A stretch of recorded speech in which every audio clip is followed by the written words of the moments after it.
A criação de uma lei que impeça a instalação de novas barragens com rejeitos líquidos e mais cuidado com os afluentes que poderão devolver a vida ao Rio Doce, segundo um estudo, estão entre as propostas que os deputados da Comissão Extraordinária das Barragens da Assembleia Legislativa de Minas prometeram avaliar, depois de se reunirem ontem em Governador Valadares, no leste do estado. Durante reunião, além de um balanço das medidas emergenciais adotadas para socorrer os 280 mil valadarenses que ficaram sem água potável nas torneiras por mais de uma semana, os deputados debateram sobre sugestões para evitar novos desastres como o de Mariana e para garantir água aos que dependem do Rio Doce. Até ontem, só de água mineral, Valadares já distribuiu cerca de 2.700.000 litros, mas há quem garanta ainda não ter sido beneficiado. Entre as providências discutidas está a construção de uma fonte alternativa de captação nos rios Suacuí Grande e Suacuí Pequeno e a recuperação da bacia hidrográfica do Rio Doce, que margeia 229 municípios. Que imagens terríveis, né? Do rio todo cheio de lama, né? Esse mar de lama. E um mar de lama não só no sentido literal da água, no sentido também moral, no sentido político, em todos os sentidos. Um exemplo, os deputados se reuniram tentando encontrar saída para a região de Governador Valadares. Mas Minas Gerais é o estado do país que tem mais mineração. Está aqui em Minas mais da metade das minas de ferro do país, entre outros, muitos outros minérios e minerais. E os deputados mineiros, tanto da bancada federal quanto da bancada estadual, a grande maioria, ou pelo menos uma boa parte, teve as campanhas eleitorais financiadas pelas empresas de mineração. E agora, quando ocorre um desastre desse, uma calamidade dessa, os deputados ficam com dificuldade de se movimentar politicamente contra as mineradoras. Tomara que eles consigam ultrapassar esse limite entre o financiamento da campanha e a atuação parlamentar.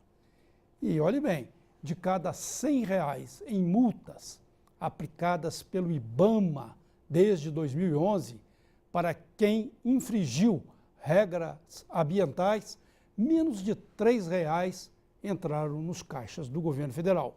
Os dados constam de um relatório do órgão que é entregue ao Tribunal de Contas da União anualmente. Entre janeiro de 2011 e setembro de 2015, foram aplicados 16 bilhões e 500 milhões de reais em punições, por exemplo, a empresas que emitiram gases poluidores acima do limite aceitável, madeireiras que desmataram áreas proibidas, entre outros. Desse valor, apenas 494 milhões e 200 mil reais acabaram sendo efetivamente pagos pelas empresas infratoras. Entre os motivos para se ter uma arrecadação tão baixa em comparação com os valores de multas aplicados é o excesso de recursos judiciais a que têm direito as companhias. Quando uma empresa recebe um auto de infração, ela tem ao menos 2 instâncias administrativas para recorrer dentro do próprio IBAMA. Além disso, pode buscar um amparo do judiciário para evitar ou protelar o pagamento. É isso que eu estava falando, né? A maioria dessas empresas financia parlamentares, senadores, governadores, presidentes, em todas as instâncias políticas, interferem também em outras instituições do país. E acham que não tem de ter compromisso com nada, né? Compromisso com fiscalização, com prevenção e nem mesmo pagar multas, já que quando são flagradas e nas irregularidades que cometem. Isso é um absurdo, né? De R$100 de multa, só apenas uma média de R$6 foram pagos. Ou seja, essas empresas se acham impunes, se acham imunes. Naturalmente, elas acreditam que comprando políticos em todas as instâncias, elas conseguem despachantes no Senado, na Câmara dos Deputados, nas Assembleias Legislativas, nos governos, nas câmaras municipais, e aí não precisam fazer nada. Elas têm lá os seus despachantes. Esses parlamentares, esses políticos, acabam virando meros despachantes dessas empresas. E o presidente do Conselho de Ética da Câmara dos Deputados, José Carlos Araújo, diz que pretende votar o relatório sobre o processo contra o presidente da Câmara, Eduardo Cunha, no dia 1º de dezembro. O Conselho se reuniu hoje para a leitura do relatório preliminar sobre o processo. Apesar da intenção de Araújo, a votação do processo pode não ocorrer dentro do prazo previsto, porque Cunha tem 10 dias após a leitura do relatório preliminar para apresentar defesa.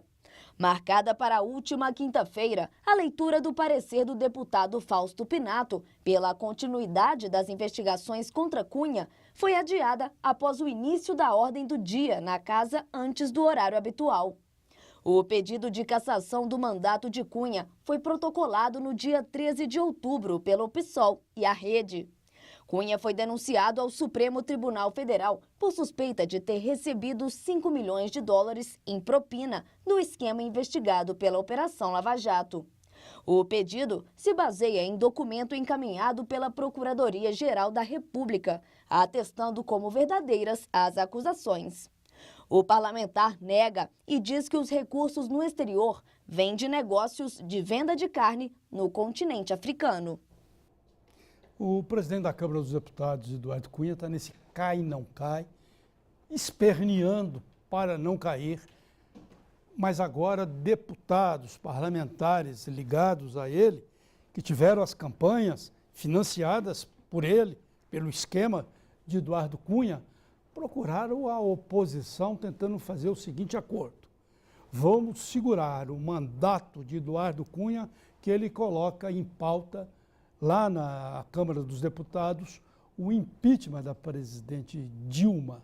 Ou seja, a oposição, que antes já estava querendo a cabeça de Cunha, pode agora até mudar, aceitar essa que seria uma verdadeira negociata.